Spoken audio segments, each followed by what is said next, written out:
পিসি তুই বল দেখি, মনে কর গঙ্গা মেলা তুই বেড়াতে গেছিস, ঠিক আছে দাদা, তুই গঙ্গা মেলা বেড়াতে গেছিস, ঠিক আছে, গঙ্গা মেলায় তোর সঙ্গে আমার দেখা হলো, তুই আমার পিসি, তুই আমাকে দমে ভালোবাসুস, হ্যাঁ, তুই আমাকে বাপ বাপ বলুস, ঠিক আছে, তাহলে আমি গঙ্গা মেলায় তোকে 10টা মিষ্টি কিনে দিলাম, ঠিক আছে দাদা, অঙ্ক লয়, তুই প্রশ্নটা শুন, অঙ্ক লয়, ঠিক আছে, তোকে 10টা মিষ্টি কিনে দিলাম, তুই মিষ্টিগুলা, দোকানদার তোকে মিষ্টিগুলা দিল, তুই খেতে খেতে বাড়ি ফিরলি, বাড়ি ফিরে এসে তোর কাছে কটা মিষ্টি থাকবে?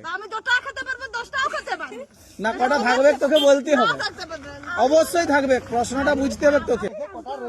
হ্যাঁ, এই তো প্রশ্ন। হ্যাঁ, দোকানদার 10টি মিষ্টি দিল, খেতে খেতে বাড়ি এলো, হ্যাঁ, বাড়িতে এসে কটি মিষ্টি থাকবে? হ্যাঁ, দাদু বলেছে, বল কটা থাকবে? প্রশ্ন হ্যাঁ, হ্যাঁ, কটা থাকবে?